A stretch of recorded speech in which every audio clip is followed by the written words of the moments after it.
Kamu tidak apa-apa, Ali. Aku bertanya memastikan. Wajah Ali pucat, tapi dia baik-baik saja dan segera berdiri. Gorila ini banyak sekali.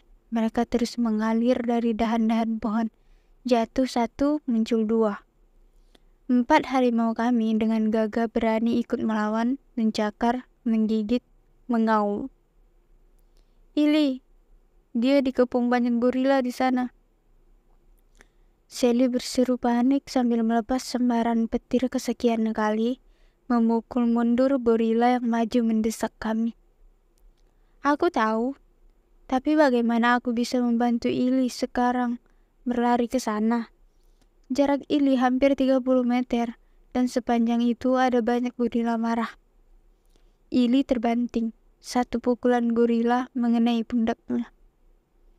Ili segera berdiri, terus bertahan dari satu serangan ke serangan lainnya. Aku mengeluh dalam hati. Ili tidak akan bisa bertahan lama. Gorila ini semakin banyak dan buas. Seandainya aku sudah bisa melakukan gerakan menghilang Miss Selena, mungkin aku bisa membantu Ili.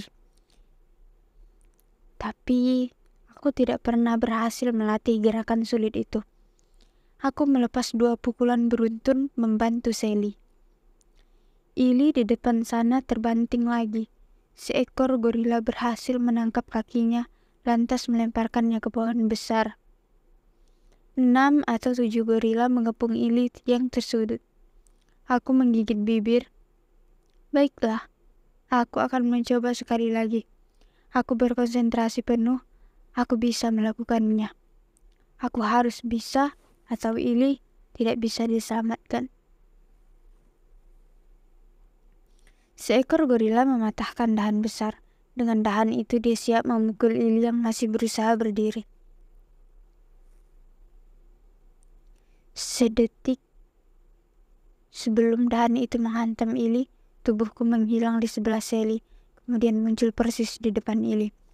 Tanganku terarah ke depan, dentuman kencang terdengar. Gorila yang membawa dahan besar terbanting 3 meter ke belakang.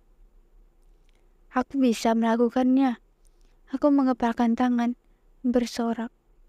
Aku bisa menghilang dan muncul di tempat lain dengan cepat. Seperti yang dilakukan Miss Selena atau Panglima pasukan bayangan saat bertempur. Tapi tidak ada waktu untuk merayakannya. Ada banyak gorila marah di sekitar kami.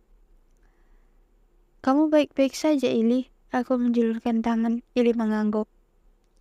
Pegang tanganku erat-erat, aku berseru. Waktu kami sempit, 6 gorila lain sudah lompat serempak sambil berteriak kencang menyerang. 6 gorila ini terlalu banyak untuk dilawan. Saatnya aku mencoba hal berikutnya. Berlatih ke level berikutnya. Aku berkonsentrasi penuh. Plop! Tubuhku dan Ili menghilang. 6 gorila itu menghantam tanah kosong. Plop! Aku dan Ili muncul di sebelah Sally dan Ali. Kami sudah berkumpul dengan harimau kami. Kita tidak bisa melawan mereka sebanyak ini, Rah. Ili berseru. Aku mengangguk. Naik ke atas harimau masing-masing. Segera pergi dari sini. Ide bagus, Ali berseru. Dia yang paling terdesak dalam pertarungan jarak dekat seperti ini. Aku memukul ke depan. Suara berdentum terdengar, kemudian meloncat ke atas harimauku. Juga Sally. Dia mengirim petir dari tangannya sambil naik ke atas pelana. Gorila-gorila ini sepertinya memiliki bulu dan kulit yang kuat. Mereka bisa bangkit lagi meski tubuhnya sudah lebam biru karena pukulan itu. Atau terbakar hangus oleh petir Sally. Ali yang paling susah payah naik. Ili membantunya berusaha menarik tangan Ali. Sebentar, Ali berseru lalu merangkak mengambil pemukul kastinya. Gorila yang merampas pemukul kastinya baru saja terbanting terkena hantamanku. Ali masih sempat memukul kepala gorila itu yang hendak bangkit. Rasakan ini, Ali bersungut-sungut kemudian naik ke atas harimaunya. Tanpa menunggu lagi, kami menggebah harimau. Kami melesat cepat meninggalkan lokasi pertarungan. Harimau yang kami tunggangi berlari lincah melewati tanaman pakis. Sela-sela pohon melompati parit-parit hutan. Gorila-gorila itu berteriak marah. Mereka mengejar, sebagian berlarian di dasar hutan, sebagian lagi lompat dari dahan ke dahan. Suara teriakan mereka membuat langit-langit hutan hingar-bingar. Aku dan Sally bergantian mengirimkan pukulan. Itu cukup menahan laju kawanan gorila. 15 menit kemudian, barulah kami benar-benar berhasil meloloskan diri. Suara teriakan marah kawanan gorila semakin tertinggal di belakang. Kemudian, benar-benar hilang. Kami berhenti di dekat sungai kecil. Masih tersengal oleh perasaan tegang, kami melompat turun dari harimau. "Kalian baik-baik saja?" Lily bertanya. Aku mengangguk, juga Sally. Ali terlihat memar di pipi, bersungut-sungut. Gorila sialan yang merampas pemukul kastiku itu sempat menampar pipiku.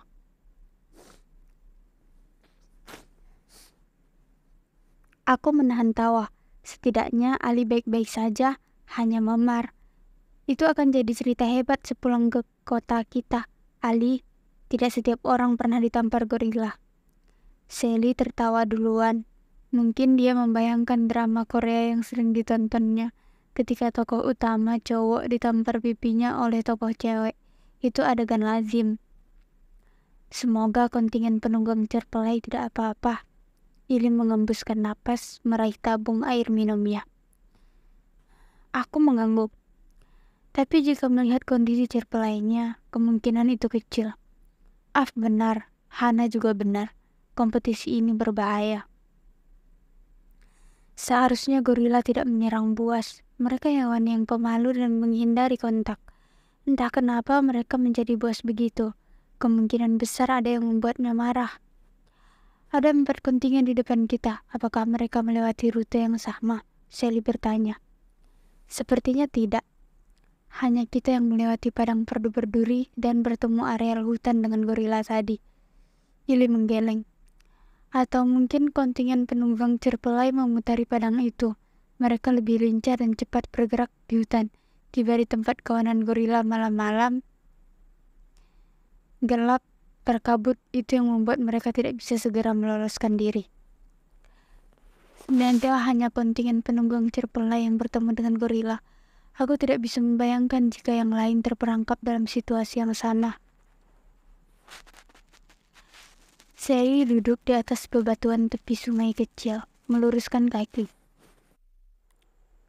Malah bagus, bukan? Ali berkata santai. Dia beranjak ke sungai, hendak mencuci muka. Bagus apanya? Kami menoleh ke arah si biang kerok itu. Ya, pesaing kita jadi berkurang, Ali menjawab singkat. Sally melotot, melemparkan batu kecil ke sungai. Kali ini, Ali tidak sempat menghindar. Percikan air telak mengenai wajahnya. Ali tertawa. Ili memeriksa harimau kami yang sedang minum air di tepi sungai. Semua baik-baik saja. Tidak ada yang terluka. Kami bisa bertahan lama, terutama Ali, karena ada harimau-harimau ini yang ikut melawan. Dan kami juga bisa meloloskan diri, karena harimau ini berlari lebih cepat dibandingkan gorila. Bagaimana jika gorila marah itu menyerang peternakan Hana? Jaraknya dekat sekali kan? Sally seperti teringat sesuatu. Tidak akan, Ali menjawab. Tidak ada hewan yang nekat menyerang padang perdu itu. Ada jutaan lebah di sana. Gorila itu akan tewas disengat bahkan sebelum masuk padang perdu. Peternakan Hana jauh lebih aman dibanding benteng kota Ilios sekalipun. Meski kadang menyebalkan, sok tahu, jawaban Ali selalu masuk akal, termasuk yang satu ini. Sally yang baru saja melemparnya dengan batu kecil ikut mengangguk-angguk. Kamu mau minum, Rah? Ili menjulurkan tabung. Aku menerimanya. Af dan Ilo pernah bercerita kepadaku bahwa kalian berdua adalah petarung tangguh pada usia semuda ini. Hari ini aku menyaksikan sendiri. Itu hebat sekali, Rah.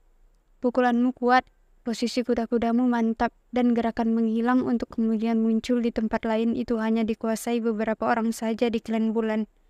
Jika kamu tidak menarikku dari kawanan gorila itu, mungkin aku tidak bisa bertahan lama. Terima kasih, Kapten. Aku mengangkat bahu sedikit kekuk dipuji Ili. Itu hanya kebetulan, Ili. Aku bahkan baru menguasainya tadi, saat panik harus melakukan apa. Tidak ada kebetulan, Rah. Di akademi kami diajarkan, setiap petarung berlatih keras untuk mendapatkan setiap kebetulan. Dan Sally, itu petir yang menakjubkan. Tanpa itu, kita tidak akan lolos. Ili menoleh ke arah Sally, berterima kasih. Mungkin kita sekaligus makan siang di sini, Ili. Aku mengambil ransel Ali yang diletakkan di atas bebatuan, mengeluarkan roti bekal dari Hana. Ili mengangguk, ikut duduk di dekat Sally dan Ali. Kami masing-masing menghabiskan sepotong roti. Aku membaginya. Boleh tambah? Ali mencelutuk, mengelap tangannya ke baju hitam-hitam. Kamu pikir kita sedang wisata? Kita harus membaginya dengan disiplin, atau semua roti habis sebelum besok sore. Aku melocot. Ali nyinyir. Aku kan hanya bertanya baik-baik, Rah. Kenapa sih kamu harus marah? Benar juga sih, tapi berada dekat-dekat dengan Ali selalu saja membuatku sensitif. Tepi sungai kecil itu lengang sejenak, gemercik air jernih terdengar menyenangkan. Kami asyik menghabiskan jatah roti masing-masing, kecuali Ali. Dia menghabiskannya sekali telan. Seekor burung dengan bulu warna-warni terbang rendah mendarat di sungai mematuk-matuk. Mungkin sedang menangkap udang atau ikan kecil yang bersembunyi di balik batu. Bagaimana kalau kita tidak menemukan seruling tak berkesudahan itu, Rah? Sally bertanya, teringat lagi petunjuk di kertas kecil. Kita akan menemukannya, Sally. Aku menjawab pendek. Sebenarnya aku juga memikirkan hal itu. Bagaimana jika hingga batas terluar di utara, kami tetap tidak menemukan petunjuk pertama? Tapi pesimistis tidak akan membantu banyak. Lebih baik berpikir positif.